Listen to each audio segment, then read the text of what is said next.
ಅಬಕಾರಿ ಇಲಾಖಾಧಿಕಾರಿಗಳು ದಾಳಿ.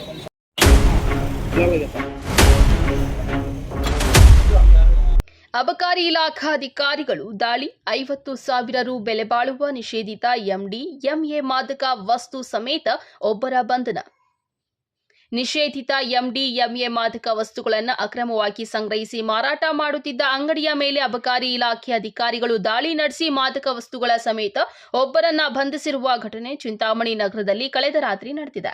ಸೋಮವಾರ ರಾತ್ರಿ ಗಸ್ತಿನಲ್ಲಿದ್ದ ಅಬಕಾರಿ ಇಲಾಖೆ ಅಧಿಕಾರಿಗಳಿಗೆ ಬಂದ ಖಚಿತ ಮಾಹಿತಿಯ ಆಧಾರದ ಮೇಲೆ ಅಬಕಾರಿ ಉಪನಿರೀಕ್ಷಕ ಜಿಎಸ್ ಪಾಟೀಲ್ ನೇತೃತ್ವದ ಅಬಕಾರಿ ಇಲಾಖಾ ಅಧಿಕಾರಿಗಳು ಚಿಂತಾಮಣಿ ನಗರದ ಬೆಂಗಳೂರು ವೃತ್ತದಿಂದ ಕೆಎಸ್ಆರ್ಟಿಸಿ ಬಸ್ ಸ್ಟ್ಯಾಂಡ್ ಮಾರ್ಗ ಮಧ್ಯದಲ್ಲಿನ ಇಂಡಿಯನ್ ಆಟೋ ಮೊಬೈಲ್ ಅಂಗಡಿ ಮೇಲೆ ದಾಳಿ ಮಾಡಿ 22 ವರ್ಷದ ಹರ್ಬತ್ ಪಾಷಾ ಅವರ ಬಳಿ ಇದ್ದ 2.210 ಗ್ರಾಂ ನಿಷೇಧಿತ ಎಂಡಿಎಂಎಸ್ ನಿಷೇಧಿತ ಮಾದಕ ವಸ್ತು ಹಾಗೂ ಆರೋಪಿಯನ್ನ ವಶಕ್ಕೆ ಪಡೆದುಕೊಂಡಿದ್ದು ಮತ್ತೊಬ್ಬ ವ್ಯಕ್ತಿ ಪರಾರಿಯಾಗಿದ್ದಾನೆ.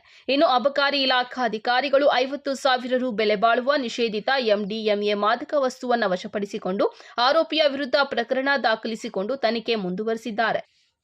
ಈ ದಾಳಿಯಲ್ಲಿ ಚಿಂತಾಮಣಿ ಅಬಕಾರಿ ನಿರೀಕ್ಷಕಿ ರೇಣುಕಾ, ಅಬಕಾರಿ ಉಪನಿರೀಕ್ಷಕ ಮಂಜಪ್ಪ, ಮುರಳಿ, ಶಿವಸ್ವಾಮಿ, ಮಂಜುನಾಥ್ ಮತ್ತಿತರರು ಪಾಲ್ಗೊಂಡಿದ್ದರು.